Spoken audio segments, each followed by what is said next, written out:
glucose or sugar is the biggest addiction in the world. People don't accept that. People think that tobacco and alcohol are bigger addiction, but glucose is the bigger addiction. You and I both know that there are so many cases of resistant weight loss despite their best efforts. Because obesity is not about just food intake. It's so many factors. There are so many genes that govern how your body stores and uses fat. There's something called Roti count, which I keep telling patients about. If Shwetha eats 4 rotis every day, if she has 3, her mother will scold her and say, "Apne kam khaya." So every day there's a roti count being done, and if your roti number goes down, that means you're only doing carb. I truly believe that the body has a self-preservation mechanism, and it was always designed with a software to protect you.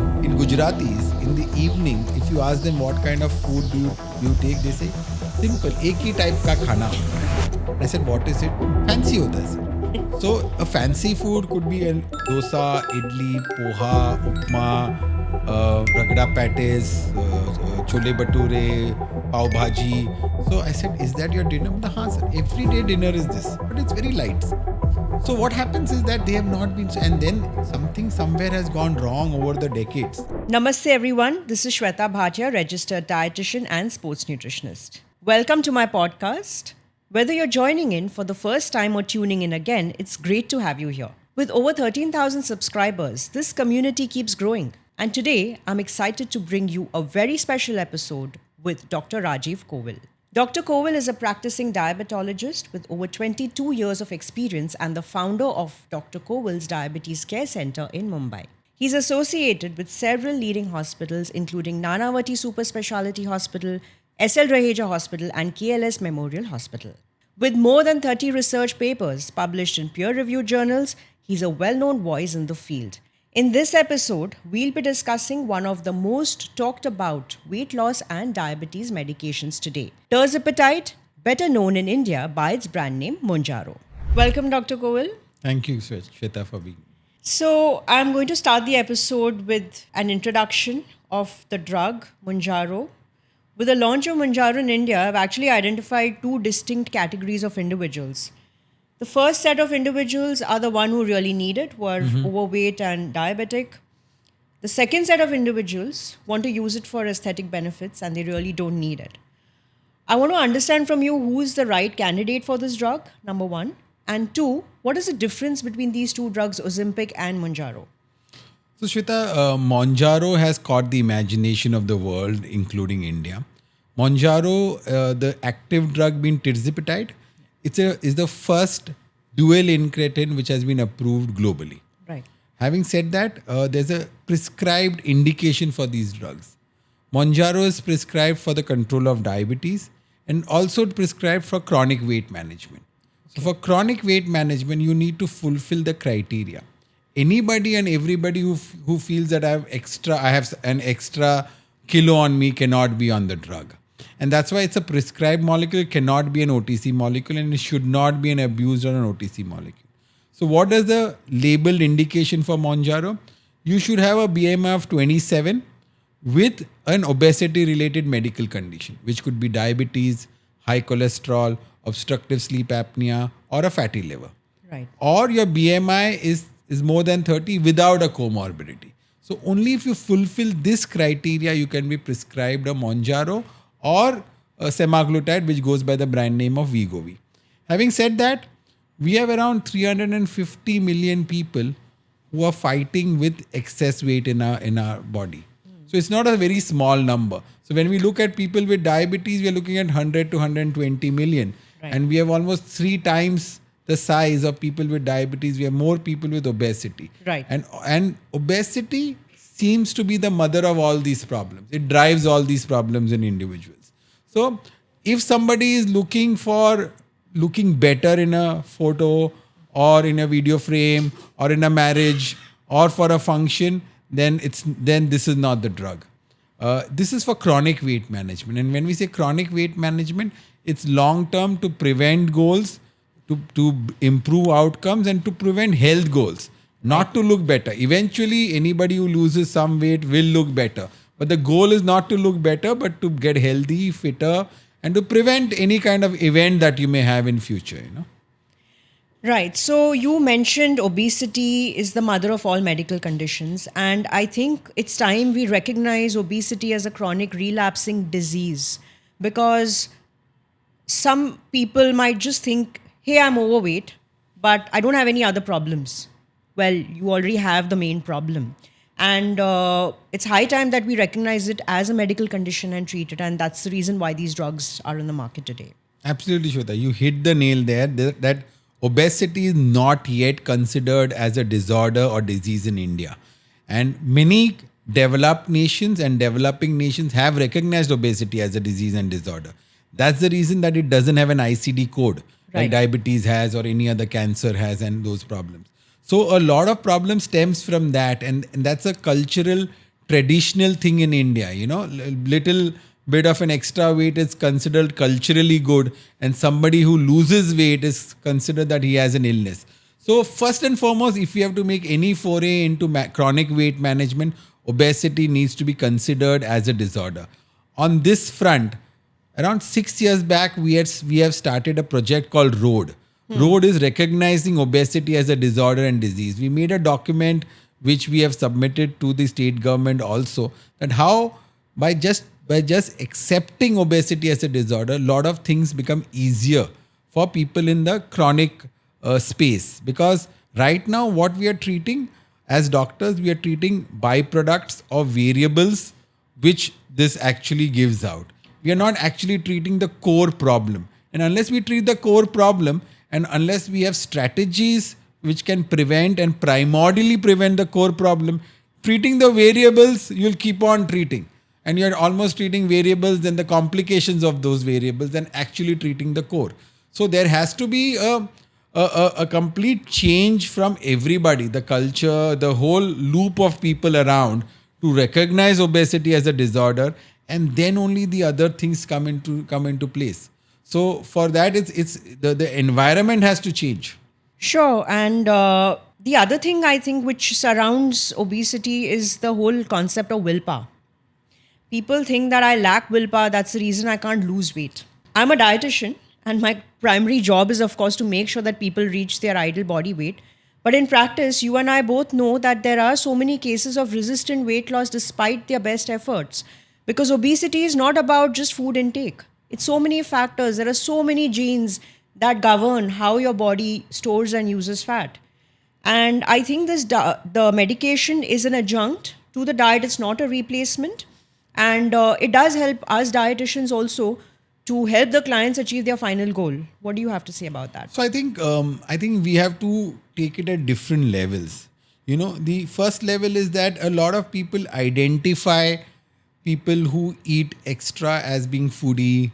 Correct. I love this sweet after a meal, so I have a sweet tooth problem. So these are accepted problems, when actually it is some chemical issues in the brain which is driving that craving, and he goes and picks it up. Right. And then he accepts it as being normal. So this is not willpower. First and foremost, let's tell everybody it's not willpower. That brain gets stimulated, and the brain is, if you can compare it, so we are in a corporate office, you can compare it to a corporate office. Now the CEO is sitting up there, he's controlling everything, he knows at the end. And then you have much lower verticals in a corporate structure. So you have one HR which manages everything. Now we have an HR in our body. Now the HR decides in the brain that how much food have we taken and how much food have we spent.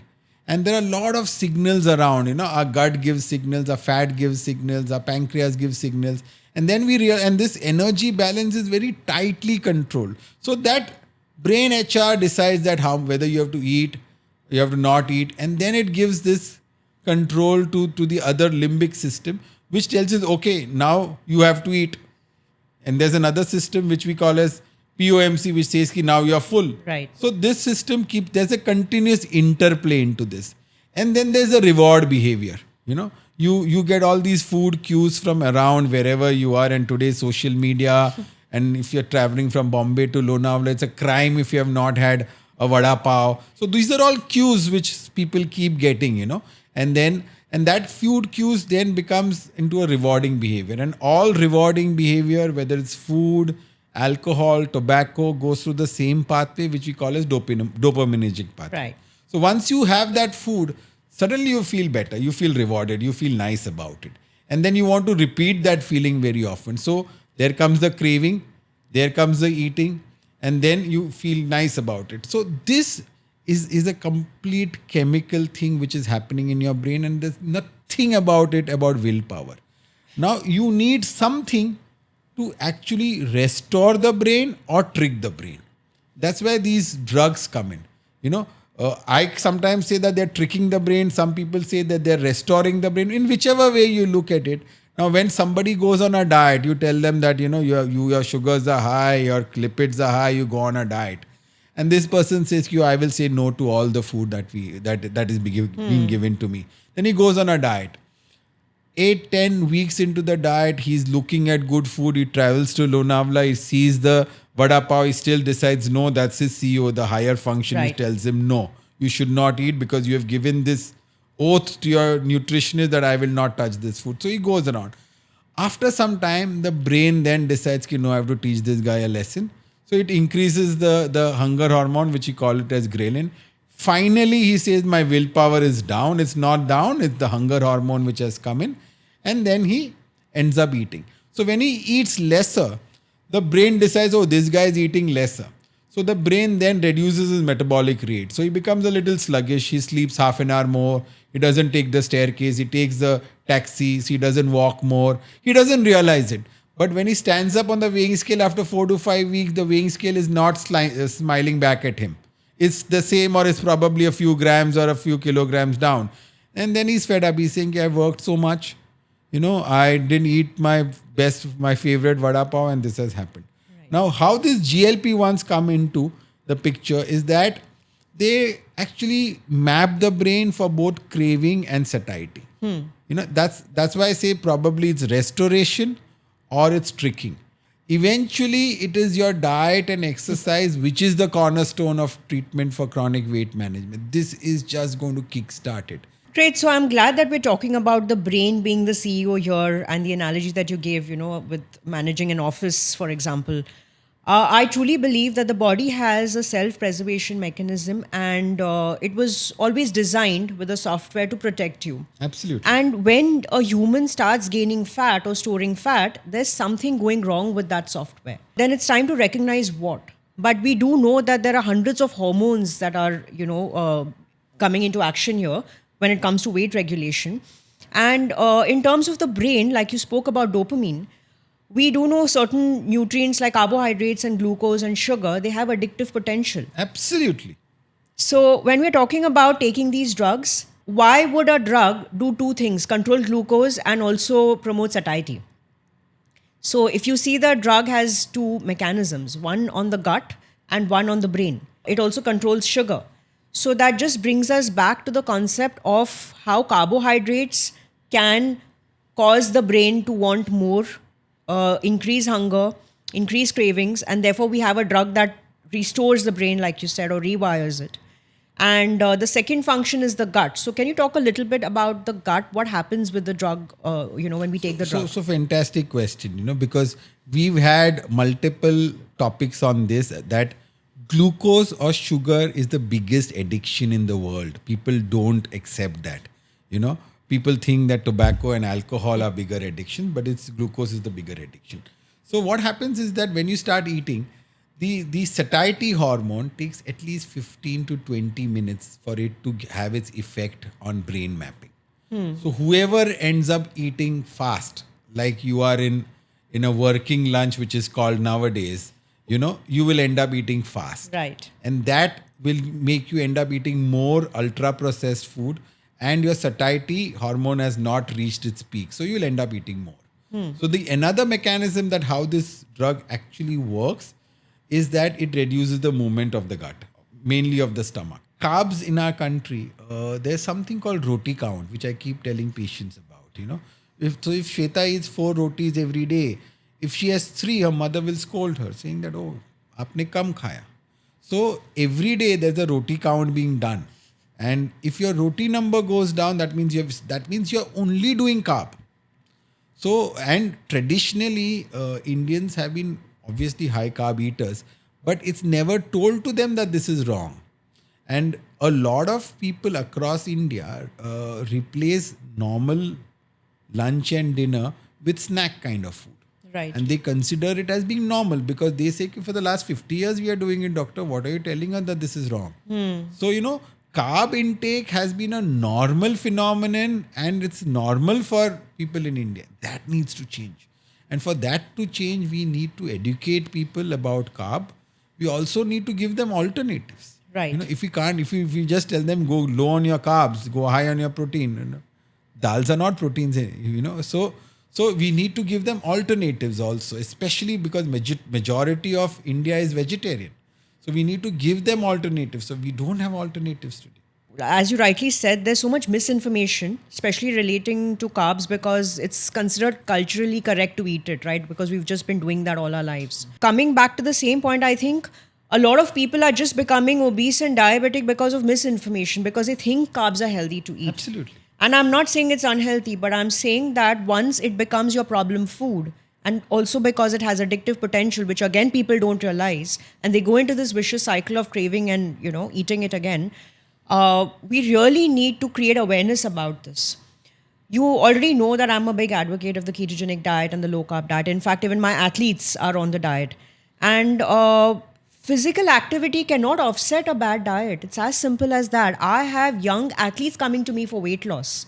That's really alarming. That itself shows, and there are many studies to say that exercise cannot offset. Absolutely. So if you eat 3 rotis and say, I'm going to do an extra hour of treadmill, it's not going to protect you. Exercise can promote weight loss, but it cannot protect you against weight gain. Absolutely right.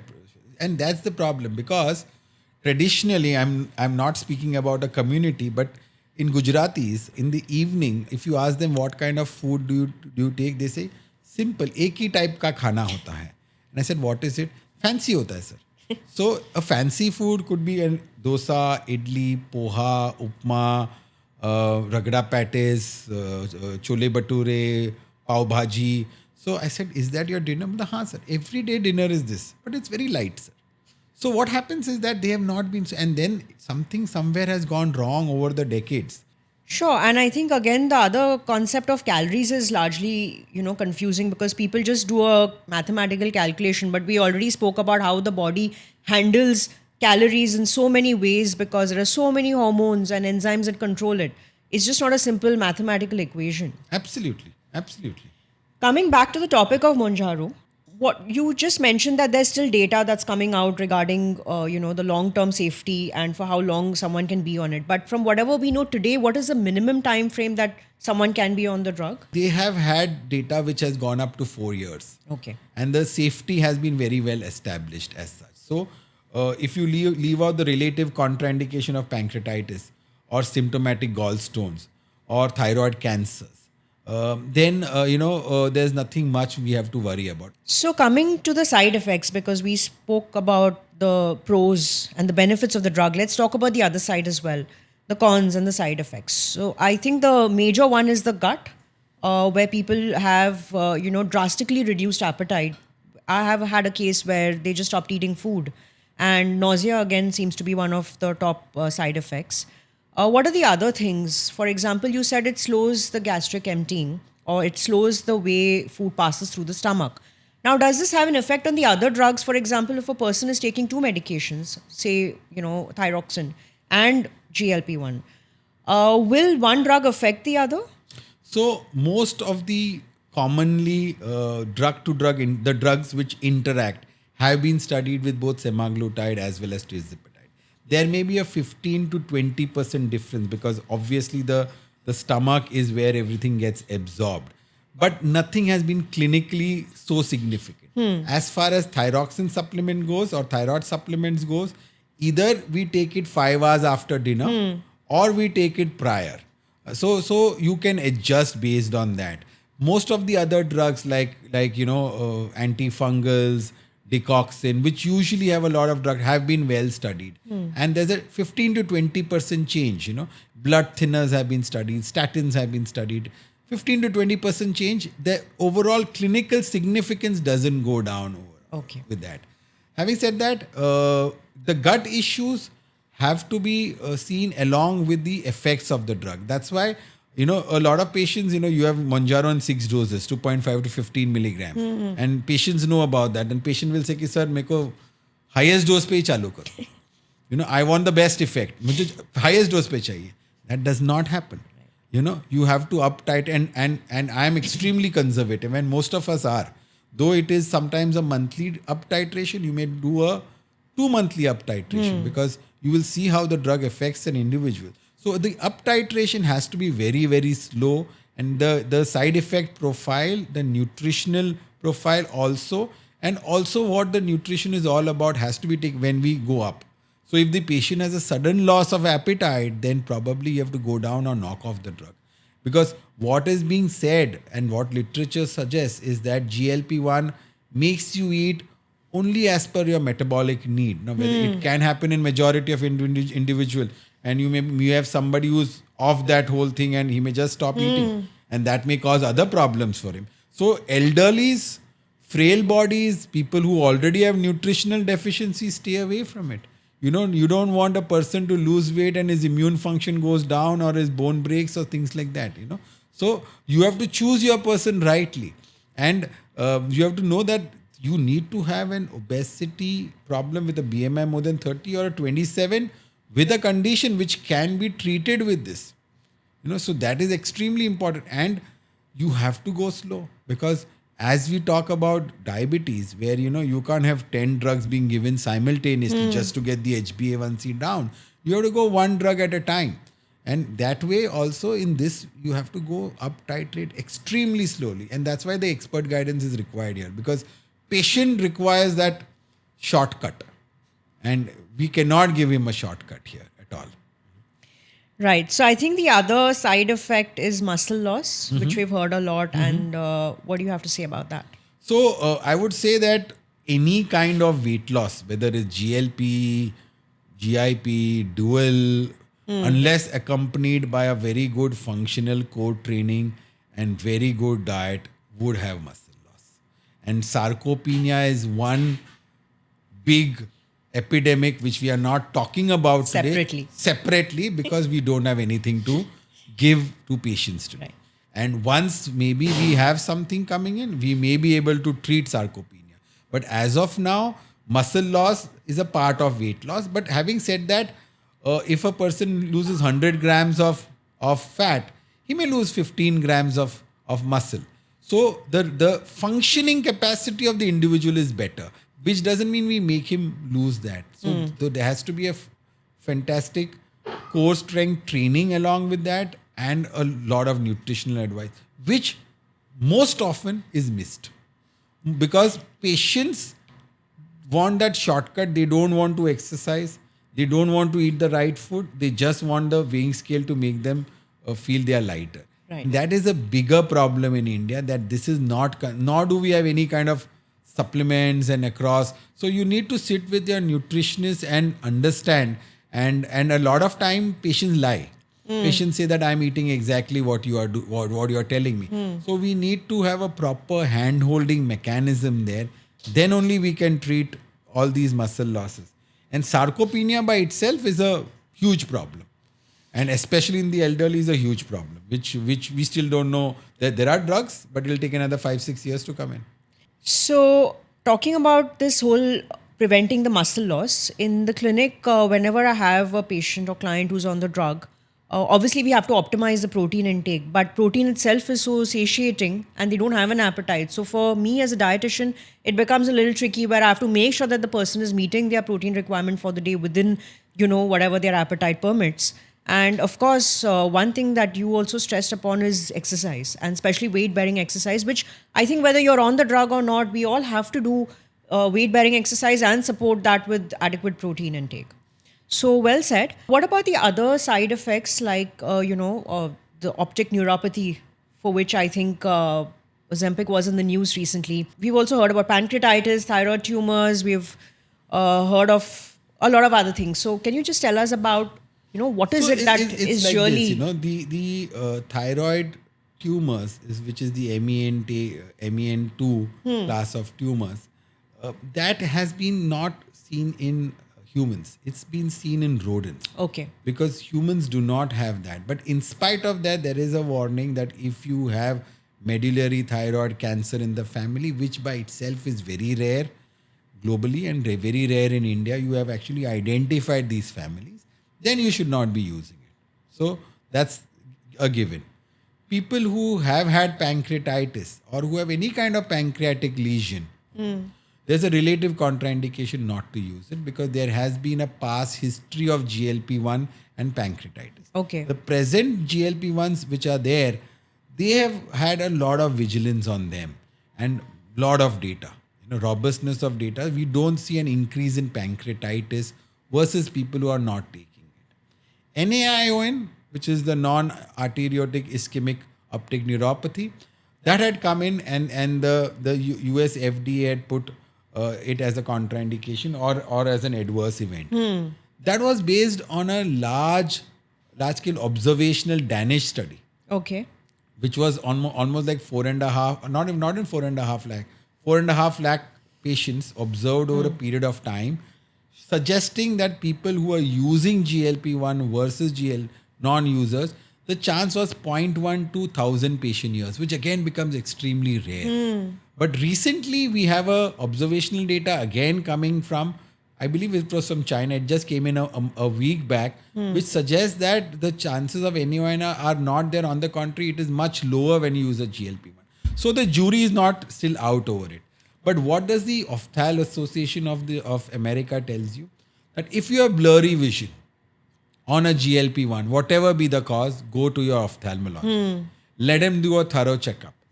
If he feels that there is NAION, which is rare, but if he feels there's NAION, then you go back to your metabolic physician or your endocrinologist and then do a shared decision making whether you should continue or discontinue. Because discontinuing is a low hanging fruit. You have this, remove it. Right. But removing it versus what can happen once you remain, if you have just put it for weight management, it's fine. But if you have put it for reducing of heart disease or reducing kidney disease in people or for any other, or for a liver issue, then, there has to be a very shared decision making that, we may require to put it back if this X other problem for which we had primarily put you on, if that increases. So again, there has to be a shared. But any person with any kind of blurry vision on GLP-1 should go to the ophthalmologist. So the thing with observational studies, as we know, there's no cause and effect. Absolutely. It's only an association or a correlation. And it's possible that, people who had diabetes, because of the high sugar levels, there could have been some damage to the optic nerve. We can't rule that out. So talking about tapering the drug and getting someone off, for example, there is an indication or contraindication and the person has to stop the drug. Do you think that there could be a psychological dependence on the drug going forward, understanding that it also has effects on the brain? We still haven't come across that. But obviously there will be, because if the person if the drug is the sole driver for the effects he's getting, then obviously there will be a lot of depressive tendencies which may come in. If it's accompanied by multiple other things where drug is one of the things and then there's exercise and diet and multiple other encouragements for him, then it may not be. Again, data suggests that after we drop the drug, 25 to 30% weight regain is there in 2 years' time. We don't have data for more than 2 years right now, but that much is there, and that is in controlled environment. In non-controlled, it could be higher fall. Right. So I think that's a valid point, because that again reinstates the fact that you need your diet and exercise going along with the drug, because at some point you may have to just get off the drug and still continue maintaining your lost weight. Absolutely. It's same as I say that natural intelligence should be there even if there's great AI anywhere around, Talking about resistant weight loss, Dr. Kovil, I've had a case in the clinic where even on the drug, there weren't major changes.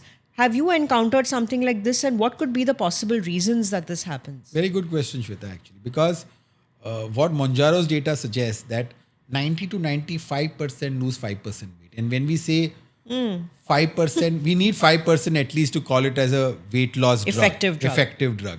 So, but there are still 5-6% who have not lost 5% weight. Right. And that I believe is that the mapping of the brain, now this is just a dual hormone. You're going to have triple hormone, you're going to have quadruple hormones which are going to come in, which means for that particular, I have at least half a dozen patients who have not lost a gram on these drugs. Right. You know, and they've worked hard, they're gymming, they're doing everything, which means their brain is mapped by certain other hormones, which are not these two or not this one. So they need probably another hormones, you know, which will map their brain and curb that craving and things like that. So we are still very early in this process, and maybe in the next 5 years we'll have better idea about the human brain and the physiology of the brain, because we are learning on a daily basis about it. So I think that's probably the answer. So we haven't really cracked the code yet. We haven't cracked the code. And when I get, flooded with questions, why is my weight not dropping? I'm doing everything. Well, I don't know, because we're still trying to figure this out. Yeah. As qualified doctors and dietitians, and reading up and being updated and, going through 100 research journals, we still don't know what's going on in the body. See, the brain is a master in this, is a kingpin. Right. In this, whatever metabolic blunders we call obesity or diabetes or whatever. It's like as we said, the CEO. CEO knows everything. You know much lesser than, otherwise you would be the CEO. So we still haven't cracked that completely. And I think it will be time before we can crack it, because right now we are finding few pathways towards it. We have not cracked all the pathways. So we are still searching. Just shows that the human body is still one step ahead of us. Absolutely. I want to actually talk about one case study from my practice.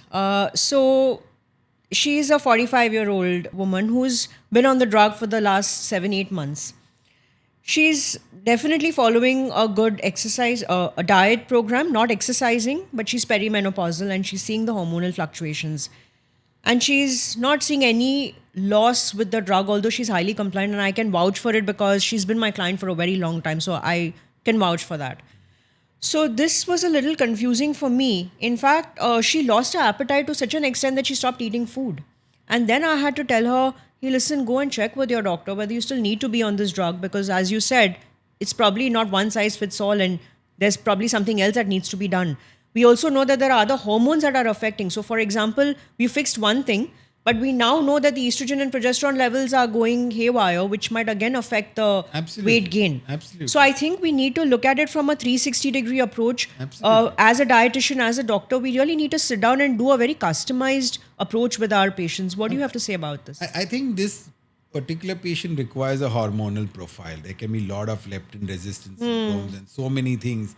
And probably that's the reason that in spite of not eating anything, because that's the easiest, if you zip your mouth, your weight should go. Whatever, whether it's grams or kilograms, but it should go. But if it's not going, then there is something else happening. There is some hormonal issue there, which is triggering that weight. And if she's not losing, then if everything is all right, then these drugs, she requires an additional or a newer drug which will come in to map the brain. And we are getting in there, in a year's time, we'll have newer drugs here also, So other hormones could also play a part. Absolutely. And it doesn't mean that we need to give her a higher dose, does it? Not really. If 30 to 40% suppression is there on appetite, you don't need to give higher than that. That's more than sufficient. Actually, there's another interesting case where, this client of mine has fatty liver, is insulin resistant, as, with the blood work shows that. Is not majorly overweight, just a 10 kg, above his normal weight. He's been on the drug, but he also takes psychiatric medications. So I also see that drug interactions could play a part, because we do know certain class of psychiatric medications can cause insulin resistance, and they increase your appetite. So here again, I'm seeing that the drug isn't giving that kind of rate of weight loss or fat loss as we would have expected. Very interesting, because that's what we normally... And he exercises. No, again, we first want to rule out a eating disorder in a person whom we are trying to prescribe this. Because if there's an eating disorder, then the psychologist comes in. Right.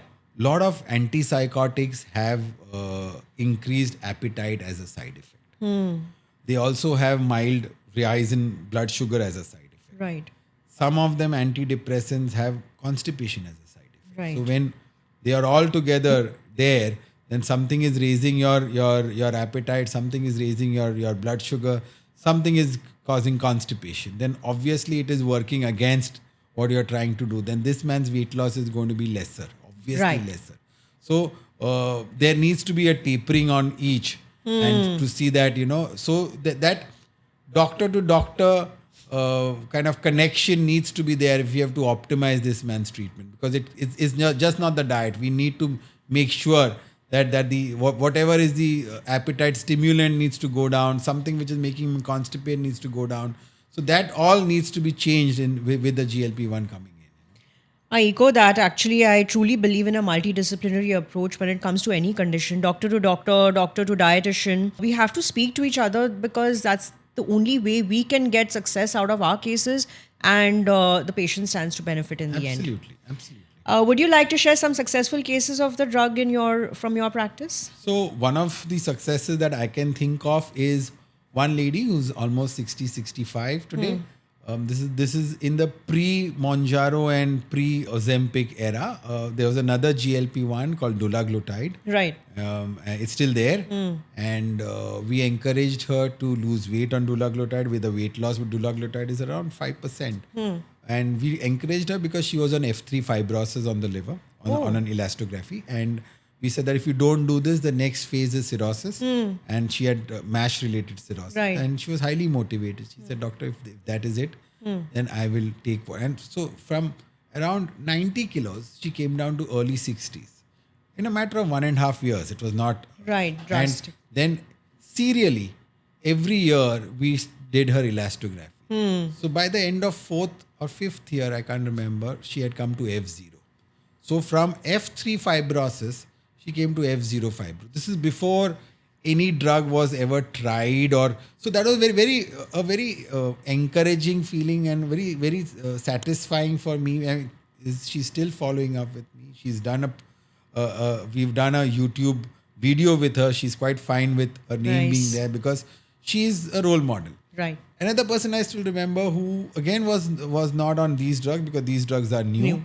On the older drugs, again liraglutide, and again primary infertility with PCOS, with high weight, and we managed to get her 15-18% weight down, and she was at a very late age group. She was 38-40, and everybody had told her that freeze your eggs or do this, you cannot naturally conceive, and she was hell bent. Right. She said, no, I want to conceive naturally, and she had tried everything, and motivation, 15-18% weight loss.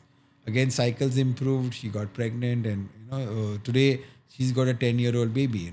So, would you say that the drug is also indicated for isolated, like fatty liver conditions, where there's no other comorbidity, like there's no frank diabetes, or the person is not grossly overweight? Can we give these drugs to reverse fatty liver? That's tricky because India harbors lean MASLD. Right. Globally, we do not have this lean MA, thin-looking guy but fat liver. Normal weight obese. So that is not seen across the globe. Right. The fatty liver indication you will get for semaglutide surely. The other drug which will get the fatty liver indication or MASLD indication, you already have a thyroid beta agonist which has not come to India. Okay. Rezmitron, which can treat I've heard about fatty it. liver. I think it's approved by the US FDA. It's approved by the US FDA last year, but it's not yet come to India. Right. The other drug is called Survodutide. And whatever GLP-1 combination with a glucagon receptor, Right. okay, seems to work better on the liver. So this drug, its phase 3 has completed. It is going to apply to the US FDA early 2026. And I believe 2027, Survodutide will be the drug of choice for liver conditions. So whether it's lean or overweight, I think that any GLP-1 with combination with glucagon seems to be having that liver-related benefits as compared to the other GLP-1 combinations right now. So yeah, I think we can conclude this conversation with a takeaway that yes, the drug is doing good things, and it's not a miracle drug. One needs to have a more tailored, customized approach, have a genuine conversation with their doctors and dietitians, and take a joint call whether they should be on it. Talking about the side effects, of course, we have to look at the side effects of being obese versus taking the side effect, the side effects of taking the drug, because that's something only a doctor can evaluate and say, hey, yes, now it's time for you to get on this. Wonderful. So thank you so much, Dr. Kovil. It was such a pleasure to have you here today, and I learned so much. And I'm sure that even our listeners have learned a lot about the drug.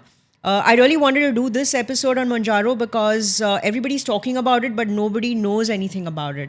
And, conversations like this really help to clear the myth around the drug and, make informed choices. So thank you so much. And I look forward to having you again on our future conversations. Thank you. Thank you very much for having me. That brings us to the end of this insightful interaction. The purpose was to separate myths from facts. And Dr. Kovil's valuable expertise definitely brings more clarity. Thank you for tuning in. If you found this episode helpful, please share it with someone who could benefit from genuine advice. Don't forget to subscribe. There's more great content on the way. Until next time, this is Shwetha Bhatia signing off. Take care and be well.